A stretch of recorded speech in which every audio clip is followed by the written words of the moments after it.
গান শুনছে আর সাইকেল চড়ছে।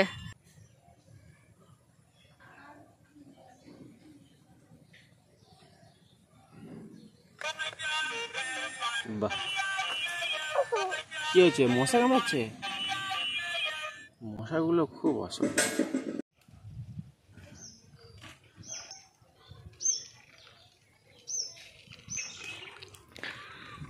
আজকে রাহি অন্যরকমভাবে রাস্তায়, আসলে মাঝে মাঝে সাইকেল নিয়ে বেরোই, মাঝে মাঝে আবার ব্যাগ নিয়ে বেরোই, ওর যখন যেটা খুশি।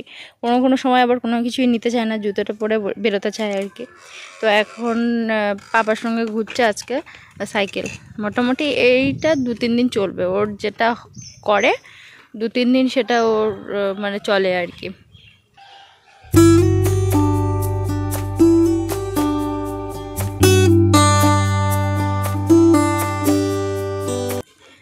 আর সময় এখন প্রায় 7টা বাজতে যায়, তো ওই গান শুনছে আর সাইকেল চড়ছে। নাচো নাচো নাচো নাচো নাচো।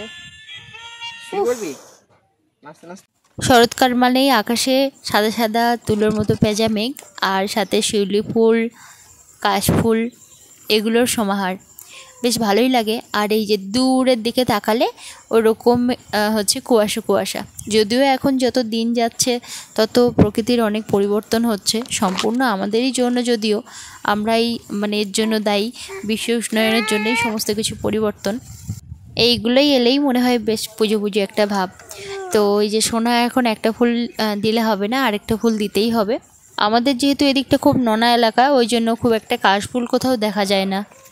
এত সাহস যে কেন হাতে করে নিয়ে মানে এ করছে। হ্যাঁ, এবার হাতে জল দে, বাড়ি গিয়ে হাতে সাবান দিয়ে ভাত খাবি, ঠিক আছে? ভালো করে দে, ভালো করে দে। ছোটটা ও শুধু 2 দিন পর বলে কি কালকে কি রবিবার, মানে রবিবার হলেই ছুটি। ও শুধু জিজ্ঞাসা করে 2 দিন পরে পরে, আর শুধু ভাব আর আড়ি চলে। আমাদেরও চলতো যদিও এরকম ছোটোবেলায়, শুধু এ বলে বৌদি আমার সঙ্গে মেশে না, ও বলে জেঠিমা আমার সঙ্গে মেশে না, আড়ি করেছে। এই সব থামিয়ে থামিয়ে আর পারা গেল না। এই যে 3টে আজকে এসেছিলো পড়তে, ওদেরকে দিলাম ছুটি।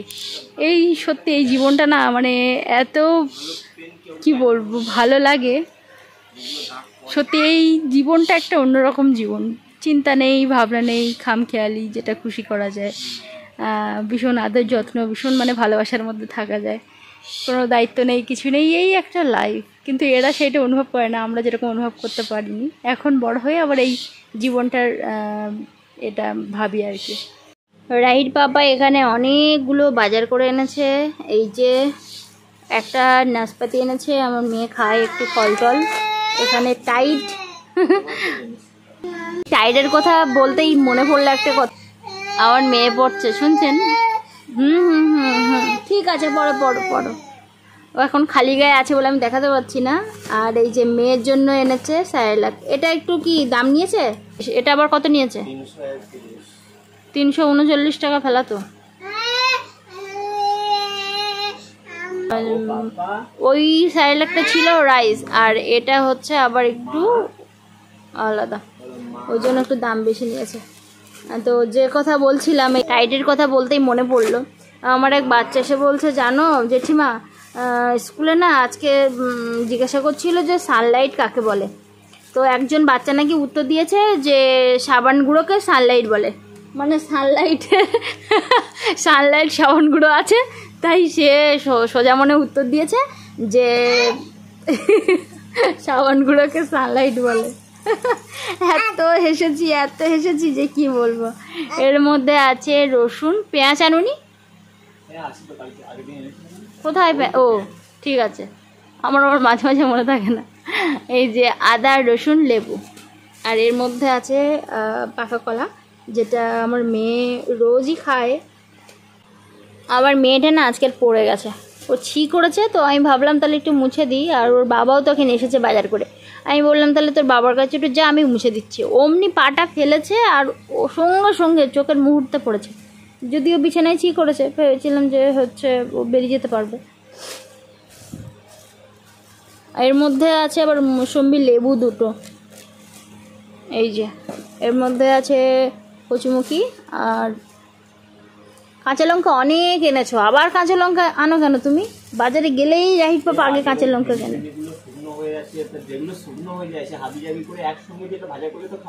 করছি এটা কাঁচা লঙ্কা কুমড়ো উঠছে। পড়ে গেছে, লেগেছে, কোথায় লেগেছে, কোথায় লেগেছে, কোথায় লেগেছে, কোথায় কোথায় কোথায়?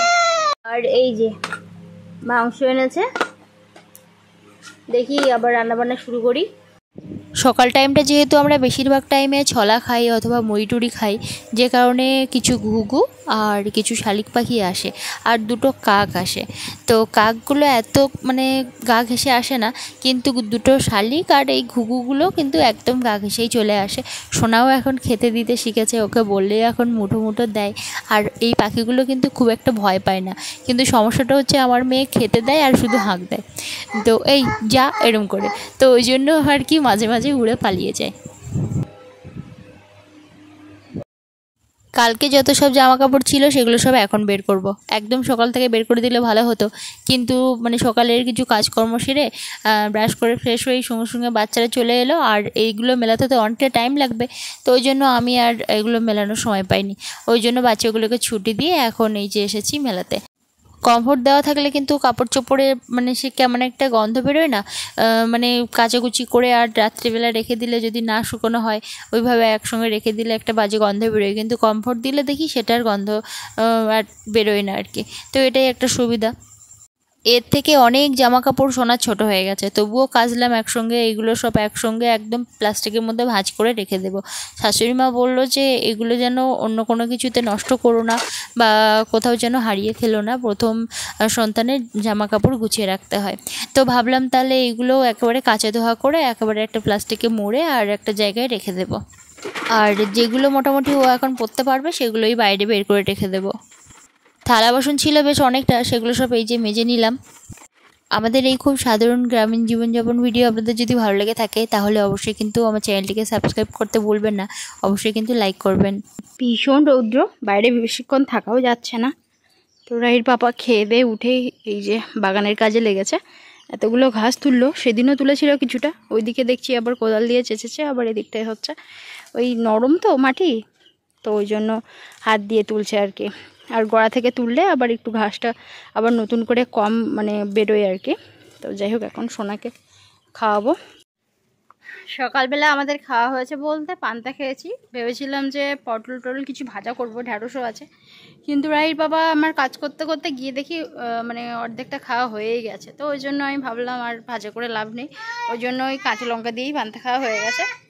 কি কি সোনাকে ওই চান করতে বসে দিয়েছি, ও এখন একটু চেঁচামেচি করছে, সারাদিনই ওরকম হাঁকে আর চেঁচাই, মানে পুরো ঘর মাতিয়ে রাখে যেটা বলে। অত সুন্দর পেয়ারা গাছটা মেরে ফেলবে, ওই যে পেয়ারা গাছটা, পেয়ারা গাছের মানে গোড়াটা অনেকটা খুঁড়ে ছিল অন্য জায়গায় লাগাবে বলে, পরে আর মানে এত বৃষ্টি হলো এত কিছু হলো, মেয়ের বাবা আর গুরুত্বই দিল না। অত সুন্দর পেয়ারা গাছটা আর এত পেয়ারা হয় আর খুব সুন্দর খেতে আবার, তো অন্য জায়গায় লাগালে আর কাটা পড়তো না, কিন্তু মানে গুরুত্বই দিল না, আর না দেওয়ার জন্য পেয়ারা গাছটা কাটা পড়বে। এই জায়গাটা বেশ অনেকটা ফাঁকা ফাঁকা হয়েছে, ভালোই লাগছে, ঘরের সামনে একটু পরিষ্কার হলে ভালোই লাগে, কিন্তু ভীষণ বৃষ্টি আর নিচু জায়গা বলে বেশি ঘাস হয় আর কি, ঘাস তুললেও ঘাস হয়। ওই দিকটা তো মা প্রচুর ঘাস তুলেছিল, তুলে তুলে তুলে তুলে 2-3 বার, তবুও আবার সেই যে ঘাস সেই ঘাস, ওই দেখে দেখে আমাদের আর তোলা হয় না। সোনাকে এখন খাওয়াচ্ছি, আর এই যে ছোটো ফ্যানটা নিয়ে এসেছি একে একটু খাওয়াচ্ছি বলে, কেননা বাইরে ভীষণ রৌদ্র আর ভীষণ গরম। এই যে আমরা আছি কিন্তু সেই ছোট্ট রান্নাঘরটার ভিতরে, তো এমনিতেই মানে ঘরের মধ্যেও খেতে চায় না, চারপাশটা দেখে পাখি টাখি দেখে তবেই খায়। তো যাই হোক, এই যে সোনা, না না এই সোনাই, এবার সোনা বললে সবাই হোনা শোনে, আমি আর সোনা বলবো না, এবার সোনাই, তারপরে আরও দুষ্টু বলি, সেই সব বলবো আমি। সোনাই, আয় দুষ্টু দুষ্টু। অবশেষে এই যে রান্নাঘরে এলাম, এদিকে বসিয়ে দিয়েছি ভাত, আর এই দিকটায় কড়াই বসিয়ে দিয়েছি, প্রথমে এই যে ভাজাটা করব, এর মধ্যে কিন্তু অনেক রকম সবজি আছে। এর মধ্যে কিন্তু অনেক রকম সবজি আছে, ঢ্যাঁড়স, তারপরে কুমড়ো, পটল, তারপরে হচ্ছে কুঁদরি, আলু, সব রকম সবজি আছে। এটা একসঙ্গে ভাজা করব। প্রথম বলে রাখি, অল্প করে কুমড়ো উপরেরটা আর ঢ্যাঁড়সটা একটু নষ্ট হয়ে যাচ্ছিলো, আর পটলটা পেকে যাচ্ছিলো অল্প কিছু, তো ওই জন্য কাটলাম। তারপরে ভাবলাম কুঁদরি আছে, কুঁদরি দিই, তো ওই জন্য দিলাম, আর একটুখানি আলু দিলাম। আমি সোনাইয়ের খাওয়ানোর আগে এই যে আমি ম্যারিনেট করে রেখেছিলাম চিকেনটা, এর মধ্যে সমস্ত মশলাপাতি যা দরকার সমস্ত দেওয়া আছে। আজকে আলুটা ভাজবো না, তাড়াহুড়োতে একটু রান্না করতে হচ্ছে, ওই জন্য আমি একসঙ্গেই সব ম্যারিনেট করে রেখেছিলাম। তো এটা থাক, আমি ভাজাটাকে করে নিই, তারপরে গিয়ে এটা করব। মোটামুটি সারাদিনে বেশিরভাগ টাইমটা আমার মাঝের উপরে এরকমই থাকে। তো এখন গুছাবো, মেয়েটা আমার ঘুমিয়ে গেছে, এখন একটু গুছিয়ে নিই। বাইরে কিন্তু ভীষণ রৌদ্র, কিন্তু তার মধ্যেও ভীষণ মেঘ গর্জন করছে। কোন দিকটায় মেঘ করছে বোঝা যাচ্ছে না। তো যাই হোক, ভীষণ মেঘ গর্জন করছে, এখন কখন বৃষ্টি এসে পড়ে তার ঠিক নেই। তো ওদিকে রাহির পাপা ওই যে মানে রান্নাঘরটা ঠিকঠাক করার চেষ্টা করছে। প্রথম বলছে যে চারিদিকে খোলা আছে, তো কী হচ্ছে, তুমি এখানে রান্না করো, কিন্তু একটু না মানে চারদিকে যদি না ঘিরে দেওয়া যায় রান্না করা যায় না। তো ওই জন্য বারবার করে রাহির পাপাও বলছে এরকম মানে খোলা থাকুক, রান্না করো। আমিও বারবার বলছি না, একটু ঘিরে দাও ঘিরে দাও। তো এই চলছে। তো দেখি জামা কাপড়গুলো তো বেশ অনেকটা শুকিয়েই গেছে, একটু মোটা যেগুলো সেগুলো একটু বাকি আছে। বৃষ্টি আসার আগেই, জানি না বৃষ্টি হবে কি না, মানে মেঘ এত গর্জন করছে। তো যাই হোক, সকলেই ভালো। রান্নাটা বসিয়ে দিয়েছি, হাতে কিছুটা সময় আছে। তো দেখি এগুলো একটু ঝাটপাট দিয়ে বের করে, আর চান করার আগে দেখি যদি একটু মুছে বের করতে পারি, নাহলে আবার কিছুক্ষণের মধ্যে বাচ্চা চলে আসবে। তো সমস্ত কিছু গুছিয়ে নিয়েছি, এখন আর কাটাকুটির কোনো ঝামেলা নেই। ওই জন্য মানে রান্নার ফাঁকে ফাঁকে এই কাজগুলো মানে সহজে হয়ে যাবে আর কি। আর এত বেশি গরম, ওই যা সকালবেলা খাওয়ার পরে একটু 5 মিনিট বোধহয় আমি রিল আপলোড করার জন্য ফ্যানের তলায় গেছিলাম। তারপরে সোনাকে খাইয়ে দাইয়ে ওকে একটু ঘুম পাড়ানোর জন্য একটু ফ্যানের তলায় গেছিলাম, ব্যাস। তারপরে গিয়ে ব্যাস সারাক্ষণ এই রৌদ্র গরমে ভীষণ হাত পা মানে কেমন যেন জ্বালা জ্বালা করছে, কিছু করার নেই। আর আমাদের যে পুকুর পাড়ে কল তোলা, তার জন্য এখানে সমস্ত জিনিস নিয়ে গিয়ে ছোটাছুটি করে ধুয়ে আনা, আবার নিয়ে আসা, এতেই ভীষণ বিরক্তি, আর রোদেই ভীষণ কষ্ট। আর এই যে গণেশ ঠাকুরটা দেখছেন, ওইটা আমার ঠাকুর ঘরে ছিল, কিন্তু সেদিন আমি পরিষ্কার করতে গিয়ে যখন আমি ওই সিংহাসনটা উপরের দিকে তুলে দিয়েছি, তখন ভাবলাম যে না, বাইরে দিয়ে দিই আর কি। তো ওই জন্য আর একটু রঙটাও চটে গেছে, খুব বেশি চটেনি।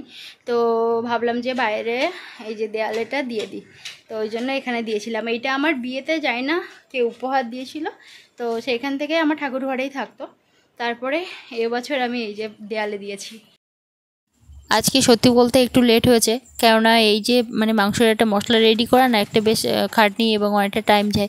তো আমি শুধু চেষ্টা করছি কতক্ষণে আমি রান্নাবান্নাটা কমপ্লিট করে রেখে ঘর বারান্দাটা ঝাটপাট দিয়ে পরিষ্কার পরিচ্ছন্ন করে রেখে কতক্ষণে চান করে ঠাকুর পুজোটা দেবো, কেননা আবার বাচ্চা চলে আসবে 3টের সময়, ওরা পড়তে চলে আসে, ওই জন্য। আর ওদিকটায় আমি জল গরম করতে দিয়েছিলাম, এখন এই যে একটু মানে হালকা ঝোল করব। তো এই যে ঠাকুর পুজো আমার দেয়া হয়ে গেছে। এই যে সমস্ত কাজকর্ম গুছিয়ে রেখে এখন বর্মশাইকে বলতে এসেছি যে তুমি চান টান করে নাও, তো খেতে হবে। আর এদিকে আমার বাচ্চারাও চলে আসবে, ওই জন্য আমি বলতে এলাম। আর এই ভিডিওটা এখানে শেষ করছি, পরবর্তী ভিডিওতে দেখা হচ্ছে। ভীষণ ভীষণ ভালো থাকুন সবাই।